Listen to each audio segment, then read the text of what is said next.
Hi guys, so today it's 31st of November and usually dito sa Norway, sineselebrate nila ang Halloween. Since wala kami mamaya kasi nga may birthday dinner kami napuntahan, nag-prepare ako ng konti para sa Halloween. Nakakatuwa sana kung makita ko yung mga bata na naka-costume or kung ano yung mga ginamit nila for Halloween trick or treat. Ayun, kasi wala nga kami, i-prepare ko na lang in advance yung mga candies at magde-design na lang ako konti dito sa harap ng bahay.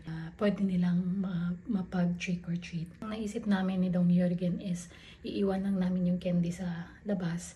Dito kasi sa Norway, kung may nakalagay na note na kumuha ka lang ng sakto dahil meron ding iba na nagti-trick or treat, sakto lang din yung kukunin nila. At saka mostly naman ang mga nagti-trick or treat is kasama yung mga parents.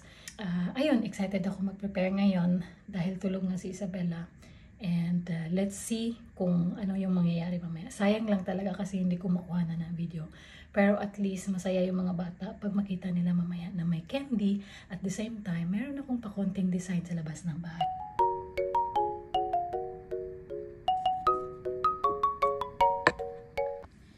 So ayan, nagpipili naman ako. Meron akong mga sticker na ganito na ilalagay ko sa door. At saka meron na din ako mga candy dito. Mga sale lang to sila guys, kaya bumili na din ako. Syempre may panakot ako ng konti. Ito yung nawawala kong kapatid. Sino kaya? Meron siyang black na roses. Ihahang ko to dyan sa labas ng pintuan. Tutuwa na yung mga bata nito. At nabili ko lang to sa halagang 50 kroner. So, 250 pesos sa Pinas, I think. Tapos, ayan. Umpisa na natin ang pag-design.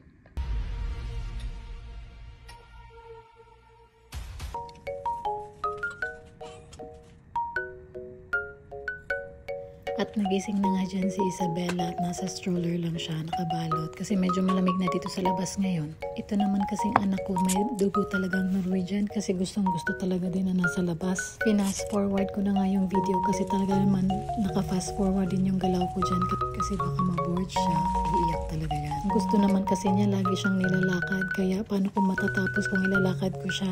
Naglakad naman na kami kanina kaya nga siya nakatulog. Pero yun na nga habang nag-aantayan siya ayaw niya yung ganyan na naka-steady lang yung stroller. So ayun na nga, kinarga ko na siya kasi nga ayun, sinasabi ko na ma-board siya. Kaya ang ginawa ko, nilakad ko na lang siya muna saglit. Diyan lang din sa bahay bago ako mag-start ulit. Habang tinuloy ko na nga yung ginawa ko, nandyan lang din siya sa tabi, nakatingin sa akin at nag-e-enjoy naman siya. Kahit nandyan siya sa loob, nakabalot pa rin siya kasi nga naka-open yung door. Kaya mas mabuti na yung sigurado tayo na hindi siya lamigin. Lahat ng mga ginagawa ko ngayon, minadali ko na talaga kasi maya-maya aalis na din kami at kailangan ko pa mag-prepare. Kailangan ko pa siyang i-ready. Darating na din si Dong Jørgen at ayun. Excited na kami kung ano yung mangyayari mamaya. But excited na din kami na pumunta sa birthday today.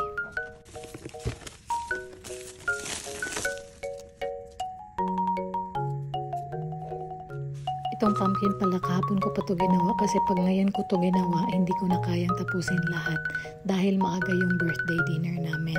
Kaya ready na ang lahat and it's ready for trick or treat later.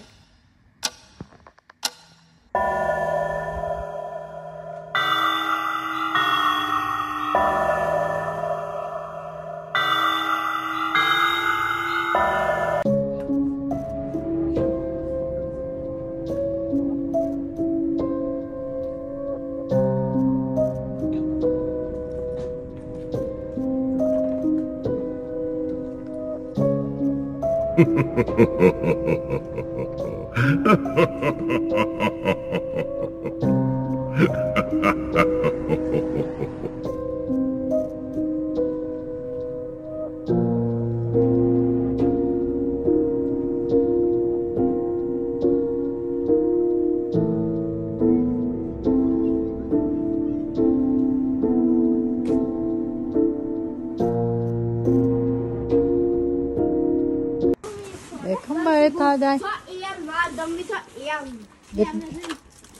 Dere kan ta to, da. Vær så god. Hei. Ja, to hver.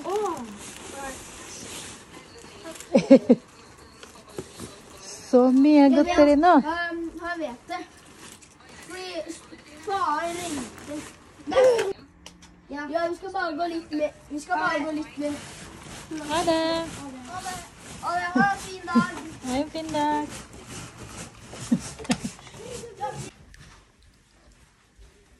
Ikan gitu banget.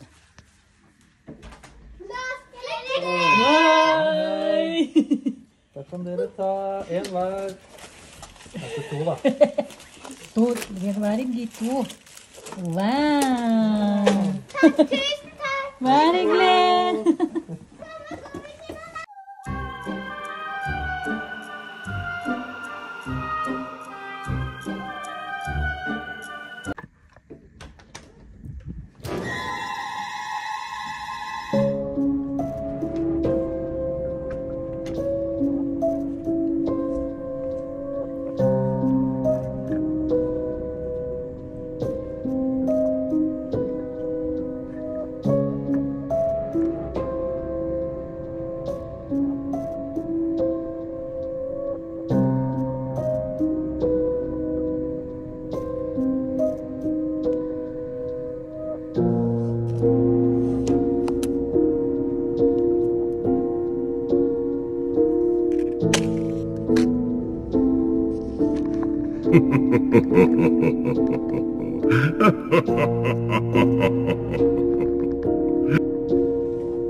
And that's it for today. I hope na nagustuhan niyo ang aming little episode ng Halloween special. Tinanggal na din namin ng kaagad yung mga design kasi once na makita pa ng mga bata na meron pang mga nakalagay dyan sa labas ng bahay, ibig sabihin ay pwede pa silang mag-trick or treat. Medyo late na nga ng gabi kaya tinanggal na lang din namin para naman makapagpahinga na din kami kasi medyo mahaba yung araw namin today. At ayun, natuwa naman kami sa ginawa namin at lalong-lalo na si Dong Yorgi tuwang-tuwa din. At may candy pang natira. That's it for today guys. Paalam!